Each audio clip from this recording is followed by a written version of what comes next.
Hoje a gente vai falar um assunto novo na microbiologia. A gente vai falar agora dos fungos. Nessa aula de hoje a gente vai falar o quê? Na micologia básica, vai falar as principais características dos fungos, como são as células fúngicas, como que esses fungos se reproduzem, como também a gente vai falar dos tipos de micose, como, quando esses fungos causam doenças, quais são as partes do nosso organismo a qual eles causarão, então, esse problema. Os fungos, eles são seres ubíquos, ou seja, são seres que são encontrados em diferentes ambientes, desde o quê? Desde lagos, desde qualquer ambiente que a gente imaginar, os fungos possam estar presentes. Os fungos, eles são seres heterotróficos, ou seja, são seres que precisam de matéria orgânica para sua nutrição. Eles necessitam retirar esse composto orgânico de outros seres para poder se nutrir. Esses indivíduos, esses indivíduos, eles são seres que são boa tarde, Maísa. Esses indivíduos são seres que são anaeróbios, ou perdão, aeróbios. São indivíduos que precisam do oxigênio para poder sobreviver. Eles não conseguem viver sem a presença do oxigênio. Além disso, como esses indivíduos são seres heterotróficos, eles são seres que precisam de uma matéria orgânica para poder se nutrir.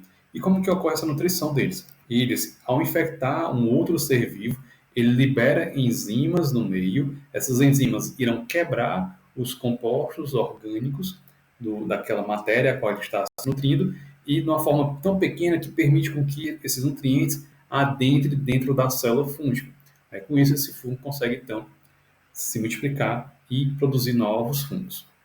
Os fungos, pessoal, eles são seres decompositores, ou seja, são seres que eles estarão vivendo em matéria orgânica que esteja em decomposição. Como, por exemplo, se você esquecer uma laranja em cima da mesa ou guardar em algum outro ambiente, por exemplo, dentro de uma sacola, quando você for ver, ela vai estar mais ou menos assim. O que vai acontecer? O fungo, como ele está disperso em todos os ambientes, ele cai nessa matéria orgânica, no caso aqui na fruta, e ali começa então a liberar suas enzimas e começa então a digerir aquele alimento. O que vai acontecer depois? Como ele está no meio que tem nutrientes, ele consegue então crescer, se multiplicar. E com isso formando então essa estrutura que a gente observa, que são vários fungos formando uma massa como fosse tipo formato de veludo, aveludada, ou contornosa, semelhante a um algodão. Além disso, esses fungos eles podem ser parasitas. Eles se alimentam de substâncias retiradas de indivíduos vivos. Eles, quando fazem isso, acabam prejudicando o estado das pessoas, causando então doenças. A gente observa alguns fungos que podem causar doenças em seres humanos, que tem a famosa fria, e também alguns fungos que podem comprometer plantas, causando sérios prejuízos econômicos na agricultura e da decorrência da presença desses fungos. Outros fungos são mutagênicos, ou seja, eles se associam com outros indivíduos, como por exemplo, com algas, formam então os líquens.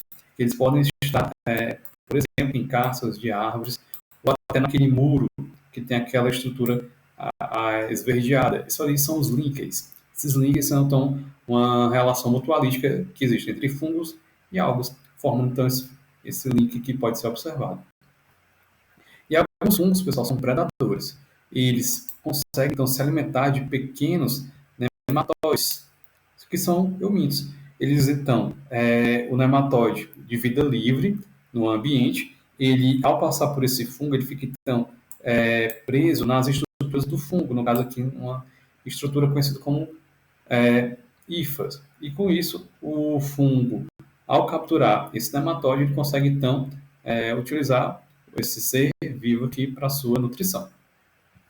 Os fungos, eles são seres que eles, assim como as bactérias, são seres microscópicos e diferem entre eles. Entre bactérias tem grandes diferenças. E quais seriam então essas diferenças? A célula ela é bem maior do que a célula de uma bactéria. A gente observa o quê? Que a célula de uma bactéria ela pode ter até 4 micrômetros. Já a célula de uma bactéria, ela tem apenas 1 micrômetro, ou seja, ela é um pouco maior do que a célula bacteriana. Outra característica é o quê? Que os fungos são seres eucarióticos, já as bactérias são procarióticas. Se vocês lembram, um ser procariótico é uma célulazinha, né? Vamos fazer a representação. Temos aqui um núcleo, e dentro desse núcleo a gente vai ter o quê? Ó? O seu material genético. Já o ser procarioto, ele vai ter o seu material genético disperso no citoplasma. Isso é uma diferença entre esses indivíduos. O fungo é um ser eucarioto. Além disso, os fungos no seu citoplasma, ele vai apresentar algumas organelas. Vai apresentar também mitocôndrias e organela aqui do retículo endoplasmático. Já as bactérias não possuem nem mitocôndrias e nem retículo endoplasmático. Outra característica fundamental entre eles é na membrana celular, é porque o fungo apresenta esteróis. Já as bactérias não apresentam, com exceção do micoplasma, que apresenta esse esterol. E qual é a finalidade disso? É porque o esterol ele pode ser utilizado como alvo terapêutico de antibióticos. Se ocorre, então, uma lesão nesse esterol, ocorre uma lesão na membrana celular da célula fúngica. Consequentemente, a célula vai vir a perder estabilidade e vai acabar morrendo. Outra diferença entre eles é que na parede celular o fungo tem quitina, já as bactérias têm o peptidoglicano. Isso também é uma diferença entre eles. Outras diferenças que temos é a presença então do quê? Dos esporos. Os esporos nas bactérias. Boa tarde, Ana. Os esporos nas bactérias servem apenas como questão de sobrevivência.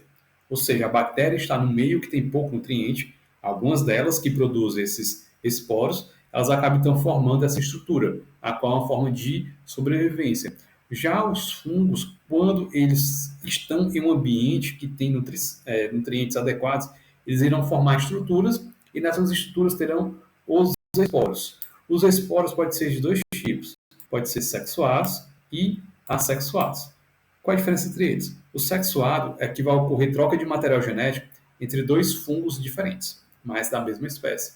Já o assexuado é o quê? O mesmo fungo vai ter a capacidade de formar estruturas reprodutivas e posteriormente vai formar então esse esporo. Esses esporos, pessoal, eles são dispersos no meio ambiente muito facilmente. Se vocês, por exemplo, tiver em uma casa e a janela está aberta, né? Aí tem aquele feixe de luz. Se você observar, vai ter como se fosse tipo uma poeirinha. Certeza que naquela poeirinha vai ter milhares e milhares de esporos de fungos. Esses esporos, quando chegam, por exemplo, em um nutriente, seja ele, por exemplo, uma fruta em decomposição, uma árvore que pode estar ali também, aquela madeira em decomposição, ou até mesmo outra fonte de nutriente, eles ali se instalam e posteriormente começa a assimilar os nutrientes que ali estão presentes e formam uma estrutura fúngica. Algumas vezes pode ser estruturas que a gente vê a olho nu, como por exemplo aquelas orelhas de pau, ou aqueles fungos que crescem, por exemplo, em matéria orgânica em decomposição, como por exemplo fezes de gado, tem aqueles fungos também. E alguns fungos formam estruturas que podem ser consumidas, como por exemplo o champignon. Ele é um exemplo de fungo que é bastante consumido. Outra característica entre as bactérias e os fungos, a diferença entre eles, é o que? Os fungos eles apresentam dimorfismo térmico. O que seria esse dimorfismo térmico? De acordo então com a temperatura, ele apresenta morfologia diferente. O que seria isso?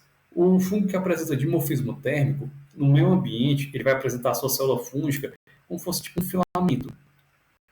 Já quando ele está causando uma doença em uma pessoa, caso causando uma micose, esse fungo vai ser como um formato de ovais, de bolinhas, que são na forma então de leveduras. As bactérias não apresentam esse tipo de diferença de morfismo térmico. Tanto no meio ambiente, quanto causando uma doença em pessoas, elas terão a mesma morfologia, terá a mesma estrutura da bactéria. Em relação ao metabolismo, os fungos eles requerem fonte de carbono orgânico para poder sobreviver. Eles necessitam dessa matéria que possui carbono para poder fazer as suas reações metabólicas. E como eu já falei, nenhum fungo ele é totalmente anaeróbio obrigatório. Eles podem ser facultativos, mas ainda não existe a comprovação de algum fungo que é totalmente anaeróbio, ou seja, fungo que cresce na ausência total do oxigênio. Já as bactérias, a gente observa o quê? Que elas têm algumas que não necessitam de fontes de carbono para seu metabolismo, e outras são conhecidamente anaeróbias obrigatórias. Ou seja, o oxigênio para elas são tóxicos. Boa tarde, claro. Outra diferença aqui que a gente observar é em relação aqui à estrutura da parede celular das bactérias e dos fungos. A gente observa o quê? Que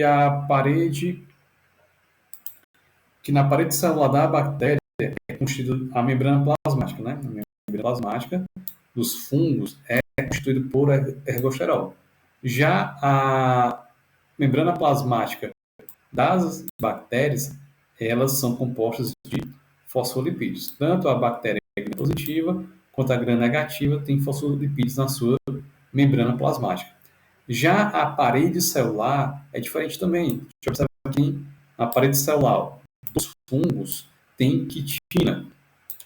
Já na das bactérias, o constituinte principal são os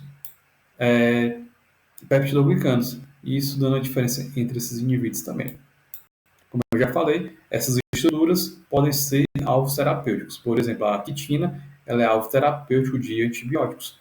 Logo, o antibiótico que atua na quitina do fungo, ele não vai ter ação sobre a bactéria, porque ele precisa, não tem, a bactéria, como não tem quitina, não vai ter então essa ação terapêutica. A morfologia dos fungos. Os fungos, pessoal, eles podem ter as formas das suas células de dois tipos.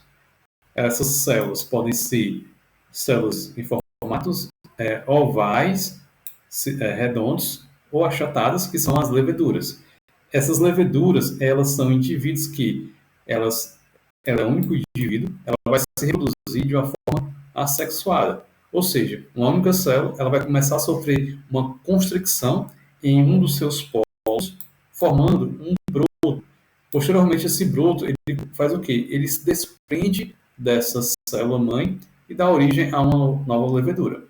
Em alguns casos, o que acontece? Em alguns casos, esse broto ele não se desprende, ele não se solta da sua célula-mãe. Ele fica ali aderido e fica produzindo novas estruturas de brotamento. Esse broto aqui, depois esse, e são vários brotos. Quando isso ocorre, é conhecido então como pseudomicélio. O que seria isso? Um falso micélio, porque não é uma estrutura filamentosa verdadeira. Foi em decorrência desse brotamento que não ocorreu o desprendimento.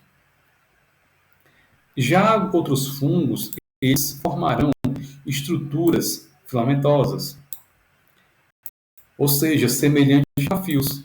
Estruturas longas e, dependendo de onde é encontrado esses filamentos, eu posso dividir em dois. A gente pode ter esses longos filamentos, a união de um único filamento é conhecido como hifa, certo? E a união de várias hifas formarão, então, o micélio, certo? Esse micélio, ele ou pode ser conhecido como micélio ou também hifas. Esse micélio, se ele está em contato com o nutriente, ele é dito então micélio vegetativo, e se ele está acima do meio nutriente, ele é dito então micélio reprodutivo. Ou pode ser dito então como hifa, botar só a abreviação, hifa vegetativa ou hifa aérea, que ela está acima do nutriente. E qual é o intuito, então, dessa hifa aérea ou desse micélio reprodutivo? É justamente para a produção dos esporos. Esses esporos ficarão ali nessas estruturas que são formadas e serão, então, dispersas no meio ambiente para encontrar um novo nutriente e, assim, dar crescimento no fungo. Os fungos também, pessoal, filamentosos, eles podem apresentar uma parede celular, suas hifas podem ser de dois tipos. São hifas do tipo separadas hifas não septadas ou cenocíticas. Temos aqui a hifa septada e a hifa cenocítica ou não septada. E qual a diferença entre elas? Como o nome já diz, a hifa septada tem septos, ou seja, tem estruturas que formam esses septos. E também, cada septo desse pode ter um ou mais núcleos. Por quê? Porque nesses septos aqui tem poros. E esses poros permitem com que os núcleos entrem em contato em outra célula. Ou seja, cada bichinho desse aqui, ó, é uma célula fúngica. Se eu pegar, então, cortasse bem aqui essa estrutura e ele caísse em um meio nutritivo, o que ia acontecer? Esse meio nutritivo ia fazer com que ocorresse o crescimento novamente do fungo completo. Já as hifas cenocíticas, elas não apresentam esses septos. Os núcleos conseguem, então, entrar em contato entre eles sem a necessidade de passar pelos septos. E aqui, pessoal, seria o quê? Verificando o crescimento de um fungo filamentoso, ou seja, um fungo que forma, então, os micélios. A gente observa aqui a estrutura, né? A gente observa aqui, ó, esse em branco quer dizer que são as hifas vegetativas ou o micélio vegetativo. Ou seja, ele aqui está em contato com o nutriente. Como, por exemplo, aquele pão que você comprou e esqueceu em cima da mesa. Tá lá, depois de uma semana, se você for ver essa observação aqui, tem, então, essa estrutura que é mais contornosa, formato de algodão, e mais na região central, a gente observa vários pontinhos enegrecidos. Dificilmente no pão a gente vai observar isso aqui. Por quê? Porque o pão ele tem uma estrutura branca. A gente acaba, então, confundindo aquela parte branca como do pão, mas é pertencente, então, ao fungo. A gente só consegue, então, observar na parte central os pontinhos pretos. Aí a gente, então, entende que são a presença dos fungos. E esses pontinhos pretos são quem? São as hifas aéreas ou são as hifas, ou são os micélios reprodutivos. Se a gente observar, pegasse aqui e levasse ao microscópio, seria mais ou menos isso que a gente observava. Esses filamentos aqui, mais enegrecidos, a gente dizia que então seria as hifas aéreas. E aqui, as hifas vegetativas, esses filamentos aqui mais finos. Uma pergunta aqui para vocês. Se for, você comprou o pão, aquele pãozinho de forma, e você observou que no primeiro pão tem presença de um fungo. Você viu lá, tem um fungozinho. Aí você tira a segunda fatia, fungo. Terceira fatia, fungo. Quarta fatia, já não tinha. Quinta fatia e sexta fatia você tira apenas para garantir e comeu as demais. Você acha que as outras estarão contaminadas com o fungo ou não?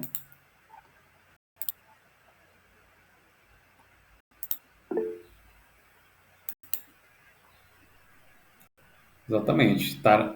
O fungo, pessoal, quando ele contamina o pão, ele vai estar presente em todo aquele material, todo o pão, não apenas aquelas fatias que apresentam aquelas bolinhas pretas.